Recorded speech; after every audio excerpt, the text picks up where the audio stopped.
Dia, povo.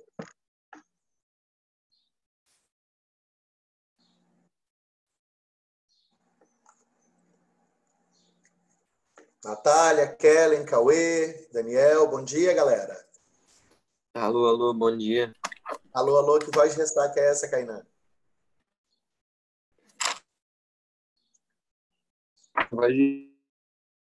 Acabou de espirrar. Ah, entendi. Tem notícia do Andrezão, do Bigode, cadê eles? Rapaz, eu acho que eles estão naquele curso lá do Descomplica, mais aprofundado. Ah, entendi. Falar nisso, vocês entraram no site do INEP para ver a questão da data do Enem? Vocês viram que os alunos podem entrar facultativamente para opinar sobre a data? E você botou que data, Daniel?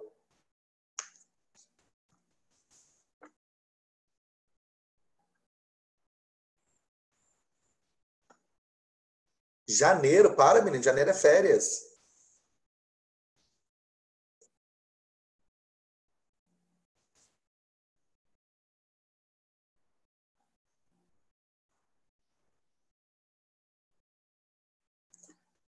É uma incógnita, né? Vamos ver que dia que vai ficar esse Enem.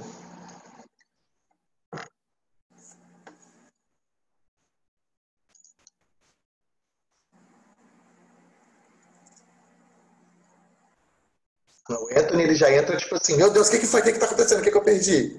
É a data do Enem que os alunos estão entrando, Anthony, para falar.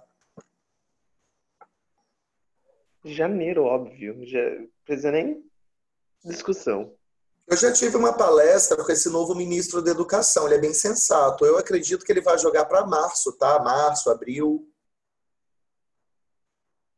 Nem janeiro.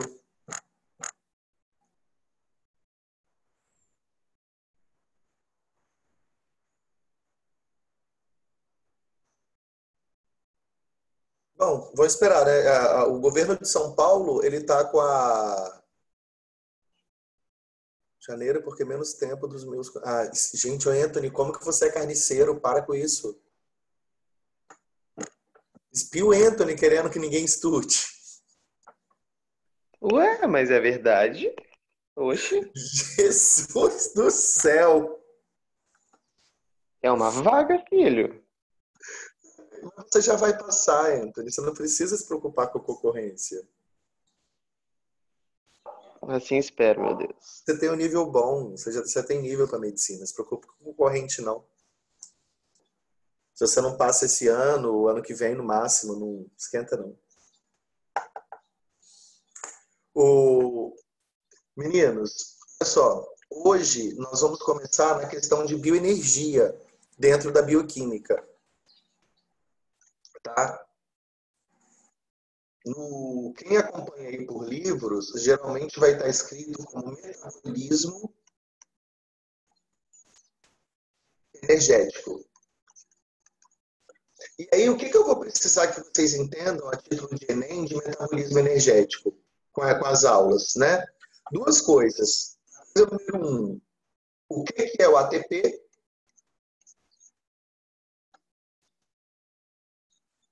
Né? O que seria o ATP? E a coisa número dois, como se dão os processos de metabolismo energético?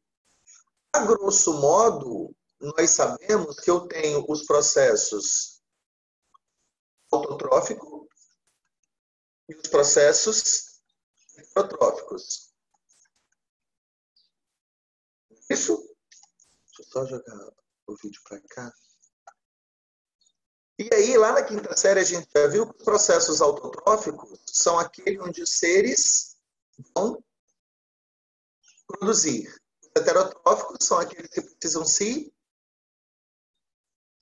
alimentar, comer.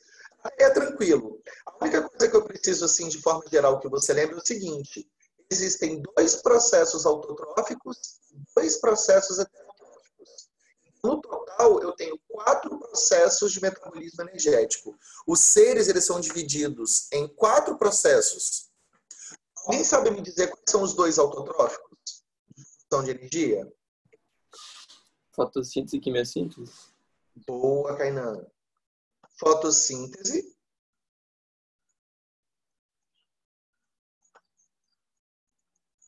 e síntese. Perfeito. E aí eu vou precisar, hoje eu acredito que nós vamos ficar só na TV. Tá? Semana que vem eu adentro aqui.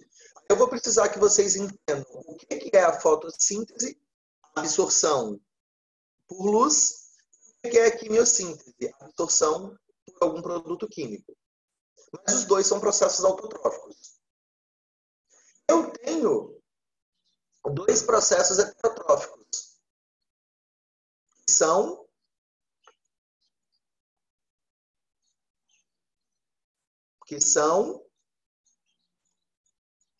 Respiração e fermentação? boa, a respiração e a fermentação. No Enem, está caindo muito mais fermentação do que os outros. É onde a gente mais fica, né? Batendo na tecla. Fermentação, fermentação, fermentação. Mas são quatro os processos no total. Existem seres, muito por exceção à regra, e esses seres são protozoários, eles conseguem fazer dois processos. É raro que consegue fazer dois processos. Tá? Ele pode ser autotrófico, mas heterotrófico ao mesmo tempo. Alguém sabe o nome desses seres? Mixotrófico. Muito bom, Anthony. Muito bom. Muito bom mesmo. É um nome bem difícil assim, né? Então, são pequeninas exceções, tá? Geralmente, né, são foraminíferos lá do petróleo, mas eles existem. Mas, a grosso modo, ninguém consegue fazer essas duas proezas, não.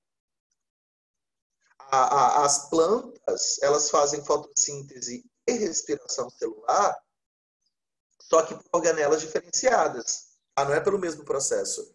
A planta, ela tem mitocôndria, ela não é mixotória. Meninos, está tranquilo? Desse geralzinho assim, tá tranquilo.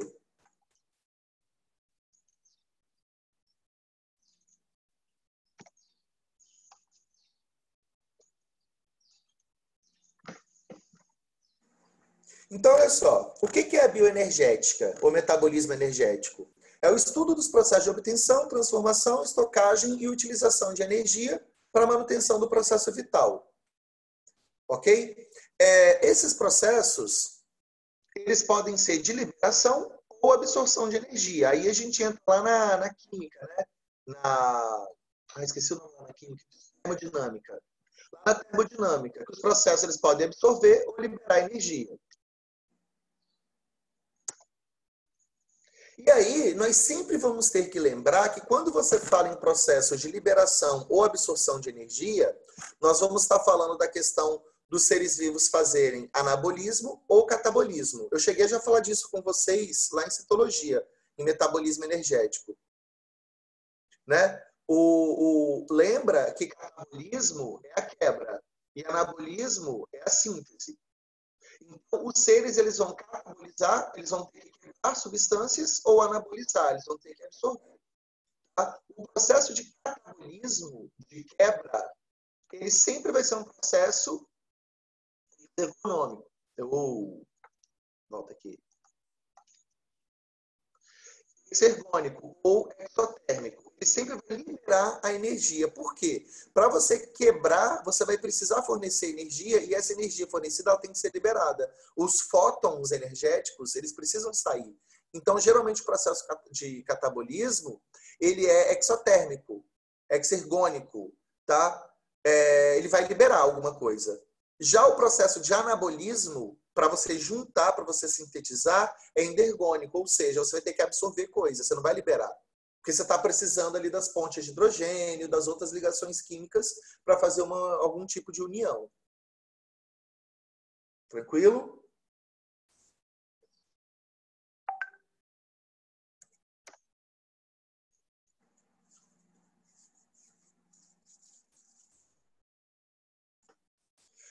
A vida se manifesta através de uma série de atividades nem sempre percebidas. Por quê? Eu tenho seres vivos que possuem um metabolismo. Para ser vivo, tem que ter metabolismo, óbvio. Só que nem sempre você consegue perceber. Tem ser vivo que tem baixíssimo metabolismo, metabolismo extremamente reduzido. Tem, inclusive, quando a gente está falando no Covid, virose, essas coisas todas, muitos desses seres vivos eles ficam em estado de latência. Existem outros nomes que aparecem na biologia. Alguém pode me dizer outros nomes além de latência?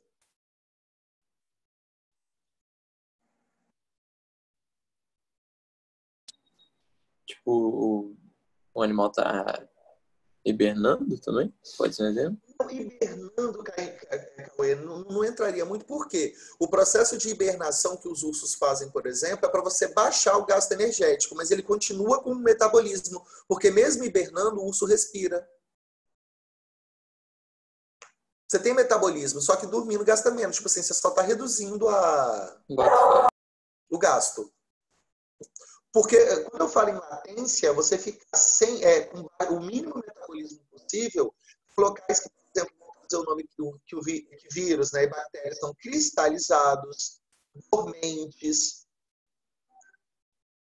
Esses são outros nomes de latência. Latência é o nome mais técnico. Agora, dormente ou cristalizado também aparece de vez em quando. Ok? Então, tem metabolismos que eles são tão reduzidos que a gente fala que o ser fica aí, latência, cristalizado, dormente. É imperceptível, mas ele está vivo. Tá? Para estar vivo, tem que ter gasto de energia. E ele está ali.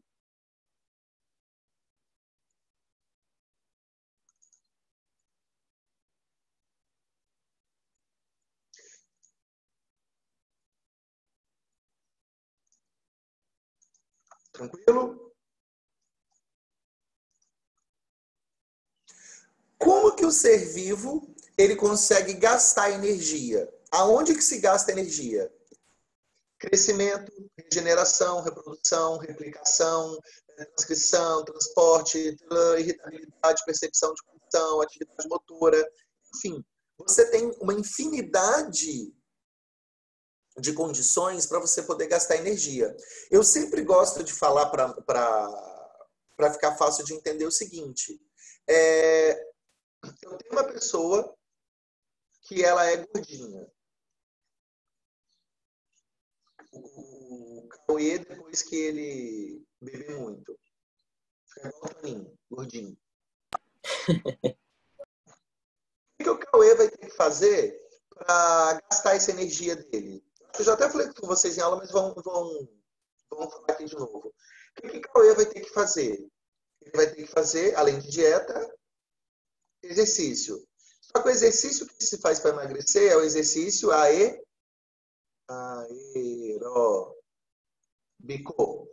Por que o exercício aeróbico, o exercício que usa oxigênio? O que vai fazer o gasto de energia acontecer para o Cauê emagrecer? O processo respiratório. O que acontece no processo respiratório? Entra uma molécula de oxigênio e sai molécula de gás carbônico. Na respiração, nós vamos ver, claro, óbvio, que esse oxigênio que entra não é o oxigênio que sai na respiração. Esse oxigênio que entra vira o que dentro do corpo? O oxigênio que entra na respiração vira o quê? Água? Água. Quem falou Anthony ou o Cauê? E o Anthony. Anthony. Boa. E o gás carbônico que sai vem de onde?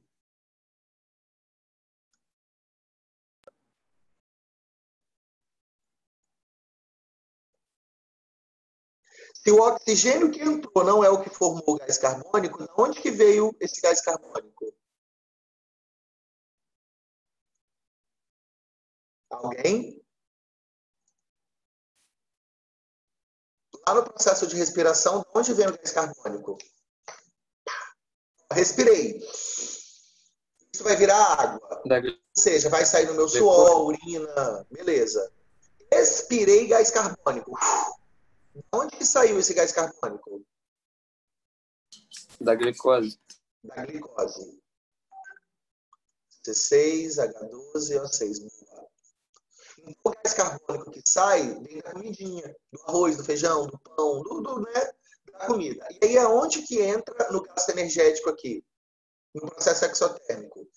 Independente de onde vem o processo, está entrando oxigênio e está saindo gás carbônico. Ou seja, matematicamente, toda vez que você respira, que entra oxigênio e sai gás carbônico, sai mais do que entra. Até porque está saindo um carbono que não está entrando. E esse carbono que sai, sai exatamente da glicose que contribui para essa barrigona aqui. Ou seja, quando você expira, você está liberando algo que você não inspirou. Então, logo, você emagrece. O Cauê me perguntou do urso. Aí, porra, desenhar o urso é foda. Desenhar o Snorlax do Pokémon aqui. Igualzinho o Snorlax do Pokémon, ó. O urso, quando ele está hibernando, vocês sabem que quando ele está com a pança bem cheia de comida, ele come um monte de capim para fazer tipo uma rolha no cozinho dele. Porque tem ursos que hibernam meses. Então, se ele não fizer uma rolha no ânus, ele defeca, ele se caga todinho. Então, ele come um monte de rolha, de folha, para formar uma rolha e fazer tipo um tampão aqui. Aí ele hiberna. Só que qual é o problema dele hibernar? Que ele continua respirando. O oxigênio continua entrando e ele continua liberando gás carbônico. Ou seja, esse urso, quando ele começou a hibernar, ele tinha, sei lá, não sei não, tá, gente? Estou supondo. Ele tinha 300 quilos. Quando ele acordou da hibernação, sei lá, ele vai ter 230 quilos. Ele só dormiu, ele não fez nada. Nada. Da onde que ele perdeu isso aqui? Na respiração. O metabolismo dele continuou funcionando. Só que ele está no mais baixo metabolismo possível. Vocês já ouviram dizer que dormir emagrece? É esse processo. Se o Cauê for dormir e ele tiver 70 quilos, ele acordar no outro dia, você pode pesar, vai ter tipo 69,5. Você pode fazer o teste. Pesa, dorme, acorda, pesa de novo, quem tem balança em casa. Onde que se deu essa diferença? Na respiração. Não estou contando a sudorese, tá? A água que está saindo. Estou falando só do processo respiratório. Então, tudo isso engloba a questão do metabolismo.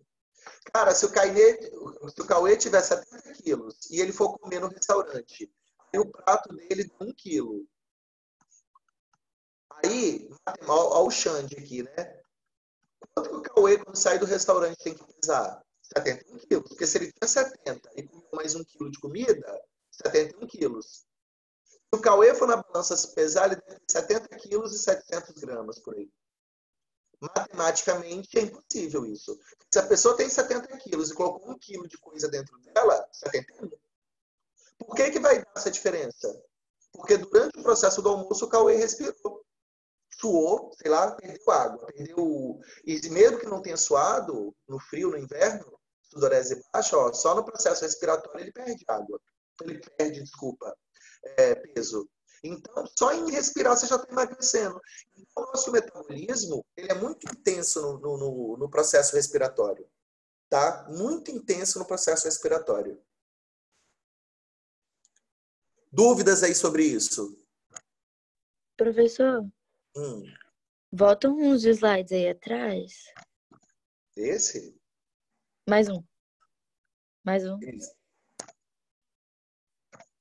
Esse foi o primeiro. Não, eu queria ver o outro primeiro. Eu pensei que tinha alguma coisa. Não. Esse primeiro foi uma revisão geral que eu fiz, só para a gente entender do que a gente vai falar. Esse aqui é bobinho. Esse aqui é metabolismo, anabolismo. Falando da latência, metabolismo baixo. E aqui agora. Então, o oxigênio que a gente respira ele vem de plantas, ele vem da água que essas plantas consomem? Exatamente. Ele vem da água que as plantas consomem. Não é do gás carbônico que ela absorve. É porque a gente tem lá na quinta série aquela coisa assim, né?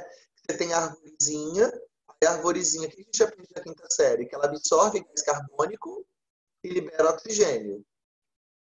Tá certo, não tá errado. O problema é que a gente subentende que ela transforma o gás carbônico em gás oxigênio. Ela não faz isso.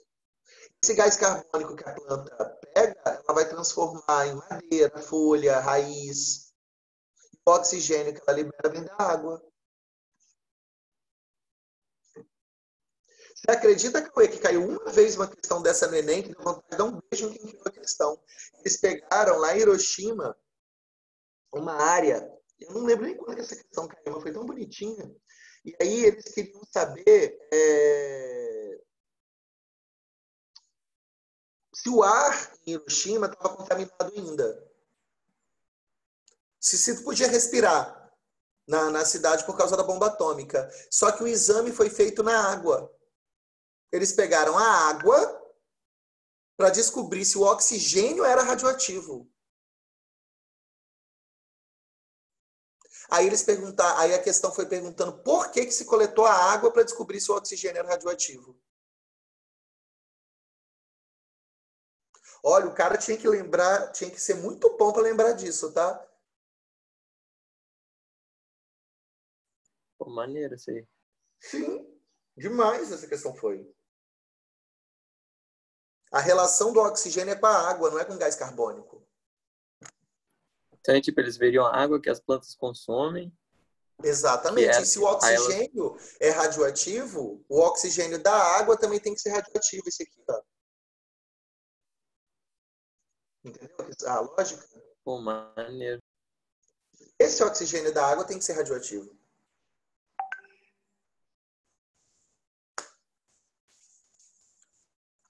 Pergunta, povo.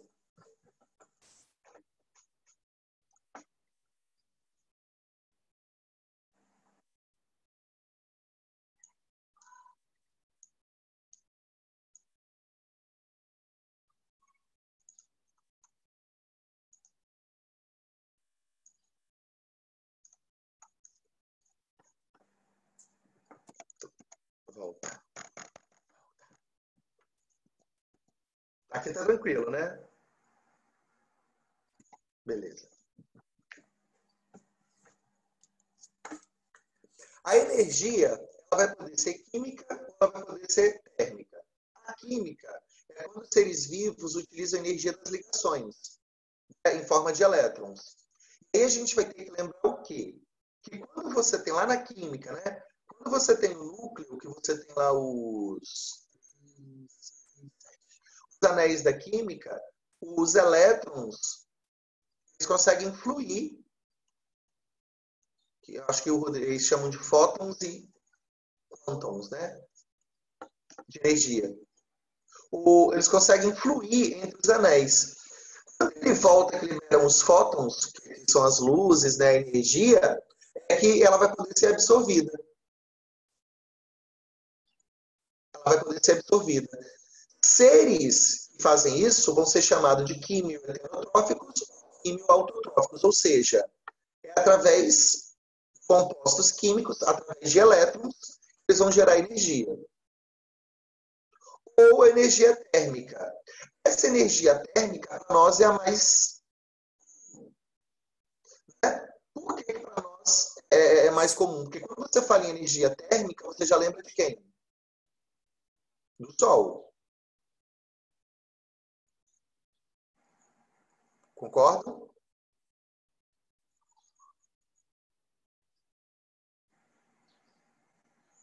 Sim ou não? Só que aí o Sol, ele já manda energia térmica? Não, ele manda energia luminosa que...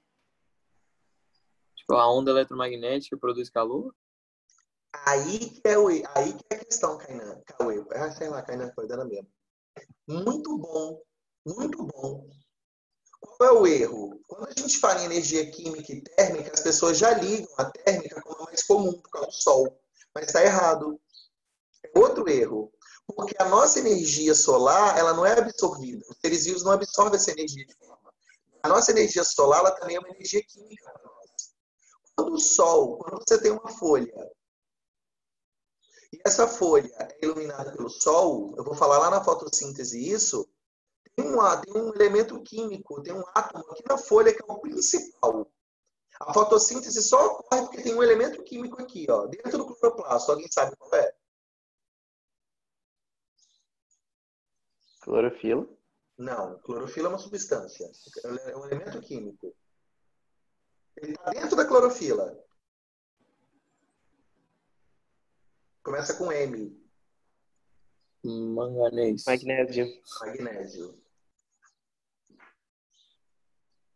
O magnésio é o principal composto da clorofila. Aí o que acontece? O sol, ele aquece o magnésio, e o magnésio, por sua vez, é energia química. Então, lá na fotossíntese, o que eu vou precisar que vocês entendam? Que mesmo o sol, ele não é uma fonte de energia térmica, é uma fonte de energia química para a gente. Então, a nossa energia utilizada ela sempre é química. Okay? Por quê? Porque o sol vai aquecer o magnésio vai liberar elétron, a energia química. Energia química. Então, para nós, a energia que flui é a química. Agora, onde entra a energia térmica? A energia térmica ela ocorre entre trocas entre seres vivos. Ela tem influência em alguns processos? Tem, mas bem baixa. Bem baixa. Por exemplo, quando você está com febre, você está com uma temperatura elevada, você está com uma energia térmica sendo liberada. Aí você tem que baixar a energia térmica. Quando você está com frio, você está perdendo energia. Aí você tem que, lá na física, né, aumentar essa energia térmica. Então, os processos, eles até envolvem a energia térmica, só que eles são bem secundários. Para a nossa sobrevivência, o que importa é a energia química. Então, não achem que o sol ele transforma em energia térmica para o nosso corpo. Professor, então, tipo, a energia química, ela é pra fazer, ela, tipo, ajuda a fazer as reações, e a térmica é, tipo, consequência das É uma reações. consequência, exato. Por exemplo, eu fui para o sol agora, termino a aula de vocês e vou no sol. O sol vai me aquecer, é uma energia térmica, sim. Só que você entende que essa energia que está na minha pele, você não fica na praia com a pele toda quentinha, aquela coisa toda? Você ficou na praia, a sua pele não ficou toda quente, aquecida? O que de forma direta isso causou para você? Nada. Agora, se você vai gerar um câncer, se você vai produzir vitamina D, isso são consequências secundárias, entendeu? Mas o seu corpo não vive do sol. Conseguiu entender? Sim. Você está fazendo uma troca. A energia térmica ela é importante. Só que os seres vivos utilizam a química para fazer as reações, não a térmica. Alguém quer perguntar?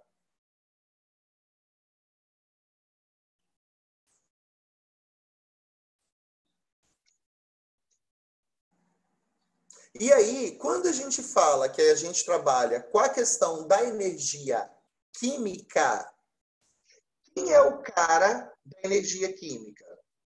O ATP. Alguém sabe o que significa o ATP? A sigla? Adenosina trifosfato.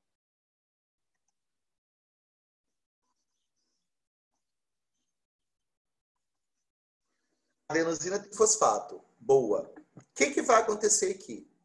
Se você está lendo tri, é porque a gente está trabalhando com 3 fósforos. 1, 2, 3.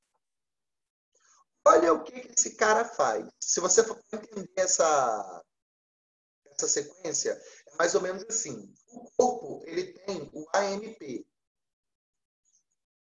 é a adenosina monofosfato. O que significa adenosina monofosfato? Quando você tem o açúcar adenosina, ligado a um P. Aí o Anthony vai lá e se alimenta, come alguma coisa, sei lá, toma café. Nós vamos ter o PI. O que significa PI? Um fósforo inorgânico corpo inativo. Ou seja, alguma coisa que veio da comida dele. Aí, o que o corpo vai fazer? Vai fazer as ligações covalentes. Está falhando. Vai fazer as ligações covalentes entre os fósforos. Vai ligar um fósforo ao outro.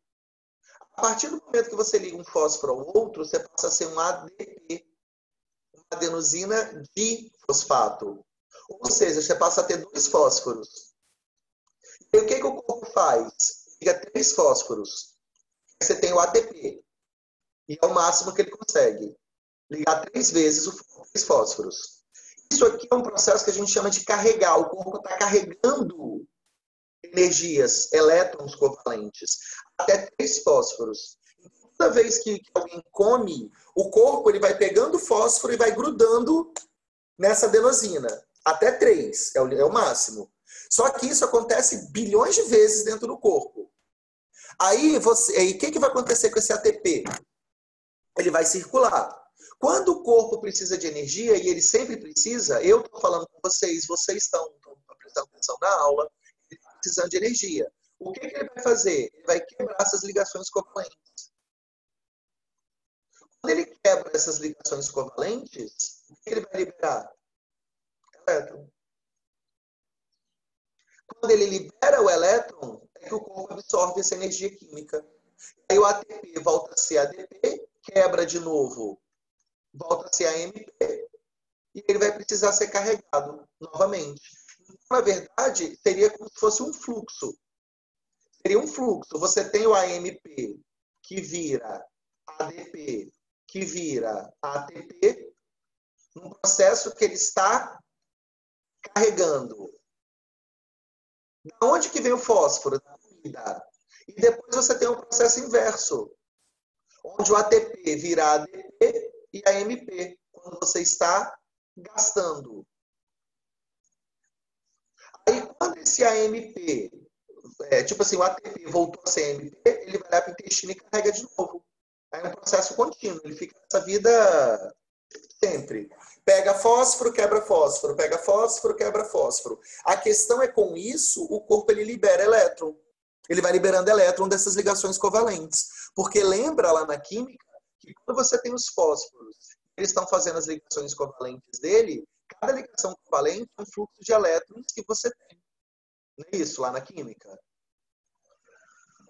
É um fluxo eletrônico que você tem. Cada um tem um elétron e ele vai compartilhando um com o outro. Então, quando essa ligação é quebrada, esse elétron ele é liberado. Dúvidas? Isso aí que é a ativação celular que fala? A ativação é quando você está carregando. Você está carregando.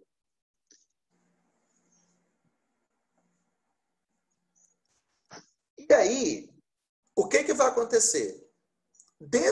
Lá em ecologia,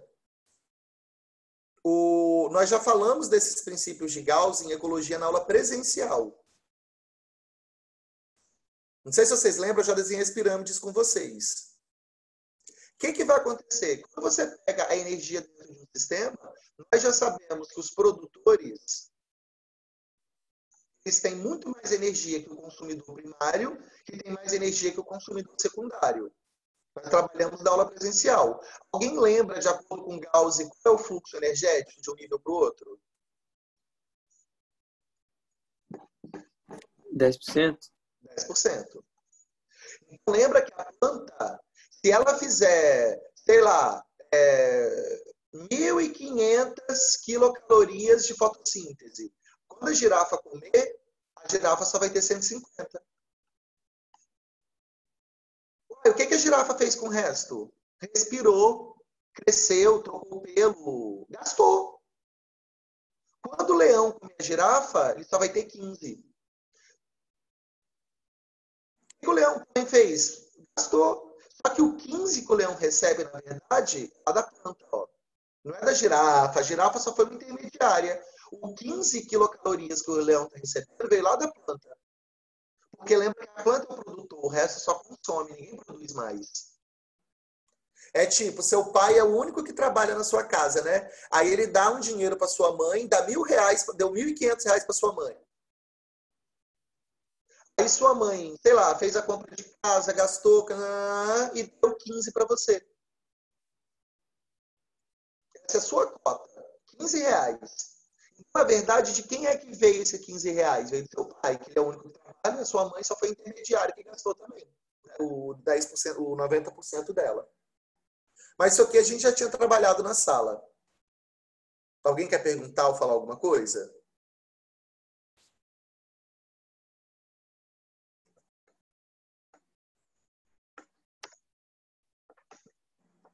Então aí, ó, só reforçando isso que eu falei, que é 10%, porque todos os seres vivos eles gastam, todo ser vivo gasta, você só tem o produtor, o único ser vivo que produz, né, o nome já está aí, o resto todo mundo vai gastar. Ó, você tem consumidores primários, secundários, decompositores, todo mundo gasta. Todo mundo vai comer, vai gastar, vai ter metabolismo e gasta. O fluxo é sempre de 10%. No máximo, cerca de 44% da energia produzida pela oxidação completa da glicose é estocada em ATPs. O restante é convertido em calor que se dissipa.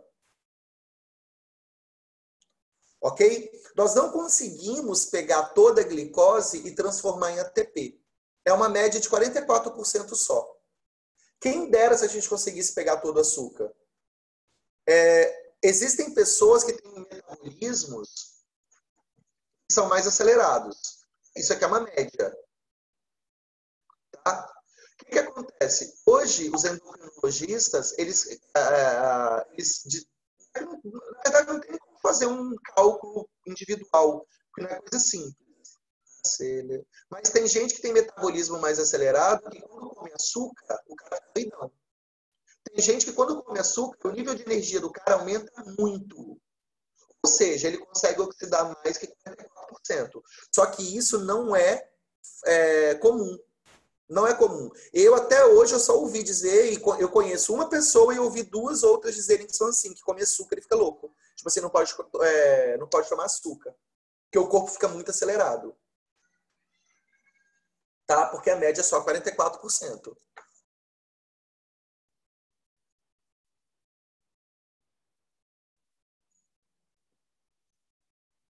Tranquilo?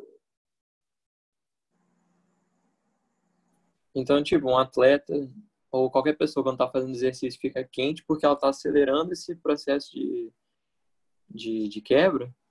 Ela tem que acelerar, porque se ela está fazendo exercício, ela não tem que gastar mais energia. Aham. Aí como ela está na média dos 44%, ela vai ter que fazer o quê? Ela não consegue aumentar isso. Então, ela vai ter que aumentar a queima de glicose. Ela vai ter que fazer mais glicose ser queimada para gerar mais elétrons. Daí entra a queima da massa magra, que a gente já falou até em aula uma vez, queimar ele sem comer. Porque da onde que seu corpo vai tirar? Do glicogênio do músculo. Vai sair do músculo essa glicose, porque o corpo vai ter que queimar mais.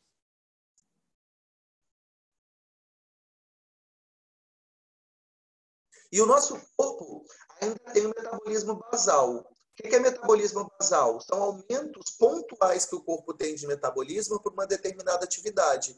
Por exemplo, uma mulher que está lactante, os seios dela vão ficar mais quentes do que uma mulher que não está amamentando. Ou seja, é basal.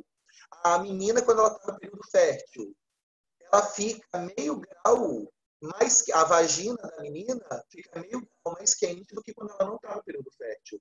As meninas, elas conseguem saber quando elas estão em período fértil, porque a vagina ela fica mais quente. Metabolismo basal. Isso aqui é clássico. Ó. Você tem uma unha encravada, você tem alguma infecção, a parte do corpo vai ficar bem mais quente. Aquela infecção, né? Por que ela fica quentinha? Porque os anticorpos estão atuando ali. Então, são coisas pontuais do corpo. Tá? O metabolismo ele aumenta em regiões pontuais e depois volta ao normal. Não é uma coisa constante.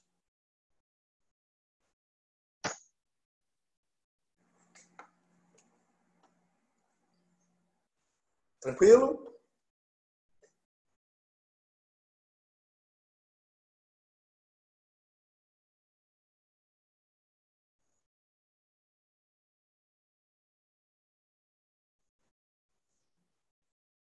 Tranquilo? Vamos lá.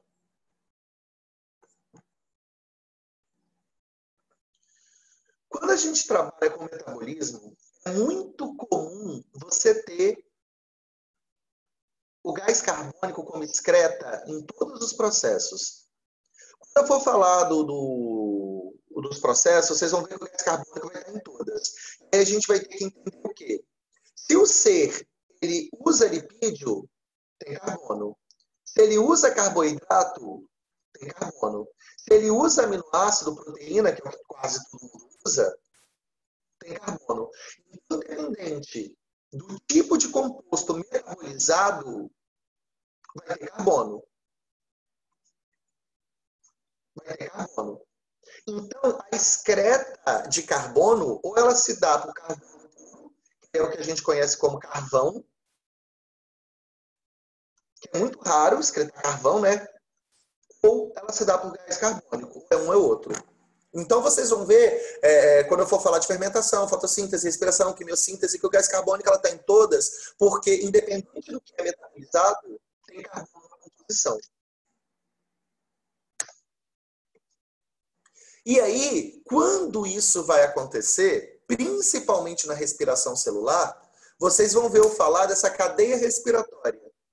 O que é essa cadeia respiratória, principalmente na respiração celular? Não sei se vocês estão vendo esse bonequinho, ele está tentando representar a mitocôndria, bem fortuna. Uma super mitocôndria. Uma super mitocôndria. O que vai acontecer lá na mitocôndria, na respiração, quando nós formos falar dela? Como o corpo ele vai estar trabalhando com esse fluxo de elétrons, vai para cá, para lá e para cá, para lá e para cá, o que vai acontecer com a quantidade de energia? Ela vai caindo. Vocês vão ver essa escadinha aqui, ó. Quando eu falar para vocês, lá na mitocôndria vai ter um decaimento eletrônico, uma escadinha. Cada escada dessas são os elétrons que vão se perdendo. Para essa coisa toda. Por que ele vai ter que fazer isso?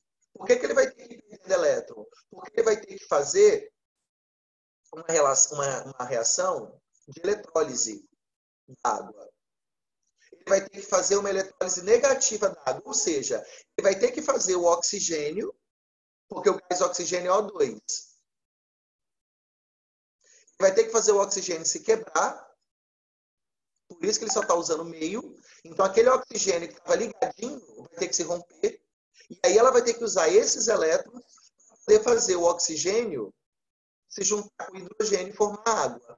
Só que eu prefiro fazer isso aqui pontual quando eu for falar da respiração celular. Porque hoje eu não estou falando de metabolismo nenhum. A gente só está falando mesmo de fluxo de elétrons, vai para cá. Quando eu falar da respiração celular, eu vou detalhar isso aqui melhor, mas vocês vão ver que eu preciso fazer com que o oxigênio também atue para pegar esses elétrons, para ser separado, para pegar os hidrogênios e formar água. Então, não só o gás carbônico ele é importante no processo, a água ela também vai ser. A água ela também vai ser. E aí, Cauê, se a gente pegar lá no início da arvorezinha que eu falei para vocês, que eu perguntei assim, que até o Anthony respondeu. Eu respiro oxigênio. Respirei o oxigênio. Para onde que vai parar esse oxigênio? Na água. O oxigênio vira água. Agora, a água é H2O, o oxigênio é O2. Então, primeiro, eu preciso de elétrons para separar esses dois oxigênios. É a primeira coisa que eu preciso. Separar os dois oxigênios. Não podem ficar juntos. A água ela só usa um oxigênio. E aí depois ele vai se ligar com o hidrogênio. A gente chama na respiração que é o aceptor, né, de hidrogênio.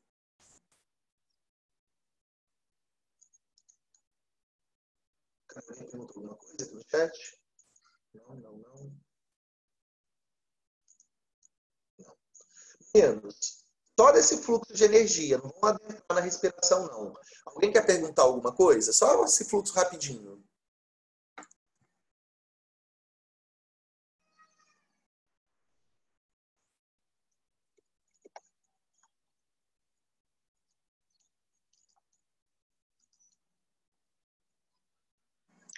Isso aqui a gente já falou, que ele vai mostrar, né, o ATP fluindo, os hidrogênios, nada muito importante. Tá? Vocês querem perguntar alguma coisa sobre essa questão do ATP?